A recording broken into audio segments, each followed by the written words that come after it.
दोस्तों एक बार फिर स्वागत है आप सभी का हमारे चैनल पर। और इस वीडियो में हम बात करने वाले उन सभी कैंडिडेट्स के लिए जो सीयूईटी यूजी 2025 को प्रिपेयर कर रहे हैं और आर्ट्स स्ट्रीम से हैं। आर्ट्स स्ट्रीम की अगर हम बात करें या ह्यूमैनिटीज की बात करें तो भी सभी कैंडिडेट्स हो सकता है बीए ऑनर्स या उससे रिलेटेड सब्जेक्ट से कुछ ऑनर्स कोर्स करना चाहे, और उसके लिए जो आपने डोमेन सेलेक्ट किए हैं हम उनके कुछ ऐसे टॉपिक लेके आए हैं जो आपको जरूरी है कवर करना, क्योंकि इनको अगर कवर करते हैं तो 70 टू 80% सिलेबस कवर हो जाता है और जिससे आपके मार्क्स 150 से 200 के बीच में आ सकते हैं। और फिर उसके बाद जितनी अच्छी मेहनत आप कर लेंगे मैक्सिमम मार्क्स आप ऑप्ट आउट कर पाएंगे। तो कौन कौन से वो इंपॉर्टेंट टॉपिक्स हैं ये हम इस वीडियो में डिस्कस करेंगे। आखिर तक देखना है, दोस्तों में शेयर कर देना है और चैनल सब्सक्राइब करना नहीं भूलना है। बाकी अगर कोई डाउट बच रहा है तो कमेंट करिए, साथ ही साथ नीचे प्रोफाइल एनालिसिस फॉर्म मिल जाएगा। सीयूईटी से रिलेटेड कोई भी समस्या उसका समाधान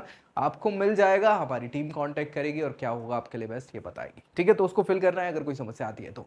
चलो स्टार्ट करेंगे। यहाँ पे 2025 की वो चीट सीट हमने डाला है, ऐसा है ना, इंपॉर्टेंट टॉपिक्स के साथ। और हम बात करेंगे किसकी, ह्यूमैनिटीज वाले सब्जेक्ट्स के लिए, ठीक है, या आर्ट्स वाले स्ट्रीम के बच्चों के लिए जो बीए या बीए ऑनर्स करना चाह रहे हैं।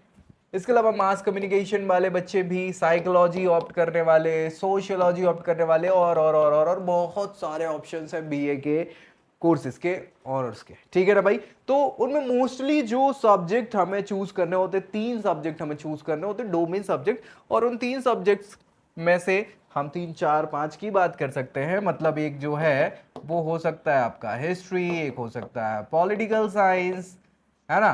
पॉलिटिकल साइंस के अलावा आप चाहें तो इधर ज्योग्राफी भी ऑप्ट आउट कर सकते हैं। ज्योग्राफी के अलावा आपको जो लगे वो आप देख सकते हैं, सोशियोलॉजी वगैरह वगैरह। ठीक है, साइकोलॉजी भी कर सकते हैं। तो ये सब्जेक्ट आपके ऊपर डिपेंड करते हैं, हम उन पर डिस्कस करेंगे इसके लिए क्या करना है आपको। हाँ, ये टॉपिक तो करेंगे ही, टॉपिक के साथ साथ आपको जो करना है वो क्या करना है कि आपको सैंपल पेपर्स लगाना नहीं भूलना है। क्या भैया, सैंपल पेपर्स। अब सैंपल पेपर्स से क्या होता है, सैंपल पेपर से आपका कॉन्फिडेंस बूस्ट होगा कि आपके ये जो क्वेश्चंस हैं वो कवर हुए हैं कि नहीं हुए हैं।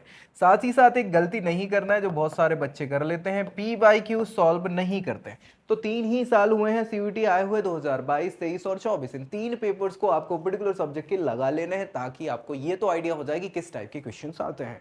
और सबसे ज्यादा काम जो हमें करना है वो क्या करना है, मॉक्स लगाने हैं। मॉक्स मतलब मॉक टेस्ट आपको मिल जाएंगे एनटीए की वेबसाइट पे। आप बिल्कुल अपना आईडी डाल के इसमें लगा सकते हैं क्वेश्चन, और जितने ज्यादा क्वेश्चंस करेंगे उतना आपके लिए बेहतर होगा। वीक और स्ट्रॉन्ग एरिया आपको पता चल जाएंगे। इसके अलावा अगर आप चाहते हैं तो बहुत सारे एप्लीकेशंस हैं, बहुत सारे अलग अलग प्लेटफॉर्म्स हैं, वीडियो प्लेटफॉर्म्स हैं, जहां पे जाके भी आप मॉक टेस्ट लगा सकते हैं। ठीक है ना भाई।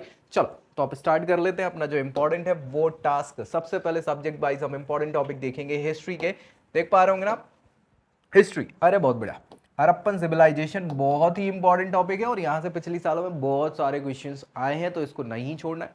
बुद्धिज्म, जैनिज्म, ये बहुत ही इंपॉर्टेंट बोल सकते हैं रिलीजन्स हैं इंडिया के, और बिल्कुल शुरुआती रिलीजन्स में इनकी गिनती होती है, तो इससे भी अच्छे खासे क्वेश्चंस बन जाते हैं। मौर्यन और गुप्ता एम्पायर्स, पूरी एंशिएंट हिस्ट्री में ये 2 ऐसे एम्पायर हैं जिन्होंने पूरे भारत पे शासन किया उस समय तक, तो ऐसा हम बोल सकते थे।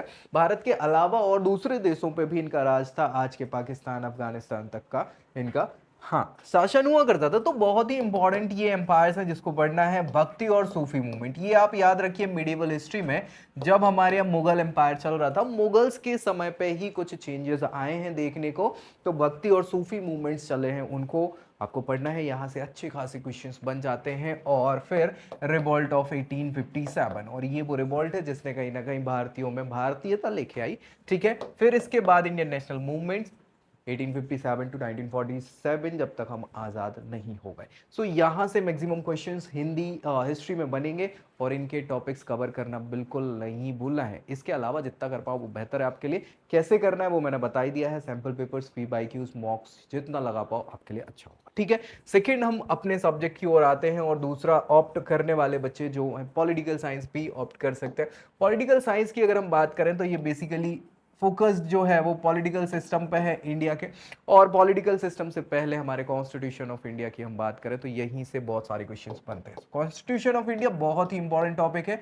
इसके अंदर आप मान के चलिए कि बहुत सारी चीजें हैं जिन्हें आप पे ध्यान देना होगा, आपको उन पे ध्यान देना होगा, ठीक है ना। सो सबसे इंपॉर्टेंट तो हमारा फंडामेंटल राइट्स है ना, part 3 of the Indian constitution. इसके अलावा फंडामेंटल ड्यूटीज हो जाती हैं, डीपीएसपी भी आपको थोड़ा बहुत ध्यान में रखने हैं। इसके अलावा जो हमारे अंदर जो कॉन्स्टिट्यूशन में बहुत सारे अलग अलग बोल सकते हैं प्रिंसिपल्स हैं, जैसे हमारे यहाँ फेडरलिज्म कैसे क्या चलता है, सेकुलरिज्म क्या है, कैसे उसके हाँ प्रिंसिपल्स हैं, वो सारी चीजें फिर हम देखेंगे यहाँ पे, जो हमारे कॉन्स्टिट्यूशन से तो नहीं जुड़ी हुई लेकिन हमारी हिस्ट्री से जरूर जुड़ी हुई, कोल्ड वॉर एरा। और नाम बेसिकली नॉन अलाइंड मूवमेंट हुआ करता था। ये बिल्कुल आज़ादी के शुरुआती समय में हमने, या बोल सकते हैं हमारे पॉलिटिकल सिस्टम ने ऐसा फैसला किया था कि ना हम किसी पर्टिकुलर कंट्री का सपोर्ट करेंगे ना कुछ, हम बिल्कुल अलग रहेंगे और अपनी अलग दुनिया बसाएंगे। और उसी के हिसाब से ये नाम चला, नॉन अलाइन मूवमेंट, किसी के साथ अलाइन नहीं हुए थे। और इनने कुछ और देशों को अपने साथ आकर्षित कर लिया था जो इंडियन सब कॉन्टिनेंट और उसके आसपास के थे, तो वो बहुत ही इंपॉर्टेंट है। कोल्ड वॉर एरा जब यूएस और यूएसएसआर में युद्ध हो रहा था, है ना, हाँ, ये लेके कि कौन टॉप पे है, कौन शक्तिशाली है, सारी चीजें, तो वो आपको यहाँ पे पढ़ना होगा। यहाँ से क्वेश्चन अच्छे खासे बन जाता है। फिर बात करते हैं इंटरनेशनल रिलेशंस, जो बहुत ही महत्वपूर्ण है आपके थ्रू आउट दिस पूरे कोर्सेज और पूरे जीवन भर। अगर आप यहाँ आगे बढ़ना चाहते हैं इस पर्टिकुलर कोर्सेज में, इंटरनेशनल रिलेशंस की बात कर लें या फिर पॉलिटिकल सिस्टम्स की बात कर लें, क्योंकि पूरा का पूरा इसी के आसपास इर्द गिर्द घूमने वाली चीज़ें हैं। सो इंटरनेशनल रिलेशंस, और इसमें सबसे इंपॉर्टेंट है यूएन बॉडीज़, क्योंकि बहुत सारी बॉडीज़ इंटरनेशनल रिलेशंस को देखती है या करती, तो यूएन की बहुत सारी अलग अलग बॉडीज़ बनी हुई हैं जो ये काम संभालती हैं। सो बहुत सारी चीज़ें हैं, यहाँ से अच्छे खासे क्वेश्चंस बनते हैं और इन्हें आपको प्रिपेयर करना ही होगा। क्या करना है इसके लिए वो मैं अगर फिर से बताऊं तो बार बार नहीं बताऊंगा, लेकिन याद रखो सैंपल पेपर्स आपको मिल जाएंगे। अगर नहीं मिल रहे हैं तो वो मैंने एक वीडियो बनाए हुए, जाके देख सकते हैं कैसे आप फाइंड कर सकते हैं। इसके अलावा मॉक्स के लिए मैंने आपको बता ही चुका है कि एनटीए की ऑफिशियल वेबसाइट पे आपको मॉक्स मिल सकते हैं। साथ ही साथ आपको बहुत सारे एप्लीकेशंस हैं जिन पे, या फिर आप सीधे ऑनलाइन वीडियोस देख सकते हैं यूट्यूब की। इससे फर्क नहीं पड़ता कि कौन से चैनल पे आप जा रहे हो, क्या कर रहे हो, आपको निकालना है एग्जाम तो आप किसी को भी कर सकते हैं टारगेट, बस आप सही जगह पे हो, ठीक है ना। इसके अलावा आपको बहुत सारी बुक्स मिल जाएंगी, रेफरेंस बुक्स, जहाँ पे आपको बहुत सारे क्वेश्चंस मिल जाएंगे करने को। और पीवाईक्यू करना नहीं भूलना है, यानी 3 ही साल के पेपर्स हैं जो आपको लगाने हैं 2022, 23, 24 के सीयूटी में किस टाइप के क्वेश्चन आए, आपका काम मैक्सिमम यहाँ पे हो जाएगा। चलिए नेक्स्ट यहाँ पे हमारा जो सब्जेक्ट है वो है ज्योग्राफी, और ज्योग्राफी बहुत ही इंपॉर्टेंट सब्जेक्ट है अगर आप ज्योग्राफी ऑनर्स और उससे रिलेटेड कोर्सेज करना चाह रहे हैं तो। पॉपुलेशन सेटलमेंट, ये हमेशा समस्या भी है, समाधान भी इसी में मिलेगा, सारी चीज़ें हैं। हाँ, क्योंकि पॉपुलेशन हमेशा उसे बढ़ती ही जा रही है और बढ़ती ही जाने वाली है अगले कुछ शतकों तक। सेटलमेंट्स कैसे क्या करना है, उनके लिए क्या व्यवस्थाएं करनी है। एग्रीकल्चर, रिसोर्सेज एंड डेवलपमेंट, इस पर बहुत सारी चीज़ें बेस्ड ज्योग्राफी की। ह्यूमन ज्योग्राफी, ये तो इम्पोर्टेंट है ही। नेचुरल डिजास्टर, जिनसे आजकल हम हर कुछ दिनों में वाकिफ हो रहे हैं।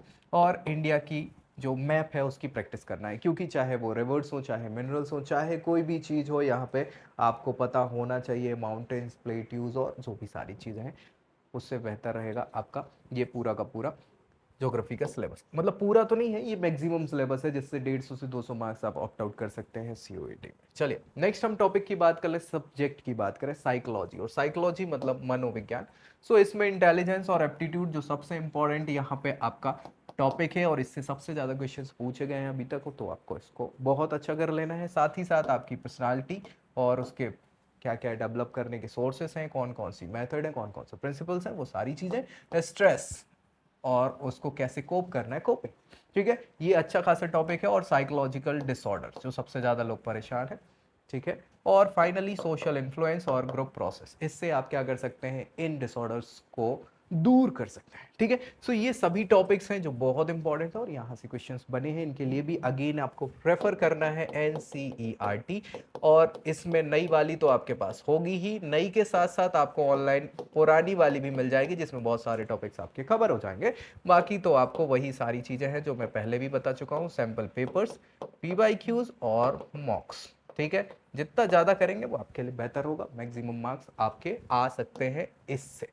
और आखिरी मुझे जो लगता है सब्जेक्ट वो है सोशियोलॉजी। अगर ऑप्ट कर रहे हैं सोशियोलॉजी के लिए या सोशियोलॉजी रिलेटेड जो आपके कोर्सेस हैं उनके लिए, इंडियन सोसाइटी का स्ट्रक्चर क्या कैसा इंडियन सोसाइटी है, फैमिली क्या है, फिर अलग अलग गोत्र क्या है, कास्ट क्या है, रिलीजन क्या है, वो सारी चीजें आपकी यहाँ पे आएगा। सोशल इंस्टीट्यूशंस, हाँ, फैमिली से लेके पूरा का पूरा हर एक चीज यहाँ पे आपको देखने को मिलेगी। सोशल स्ट्रेटिफिकेशन से भी अच्छे खासी क्वेश्चंस यहाँ पे बन चुके हैं लास्ट कुछ ईयर्स में।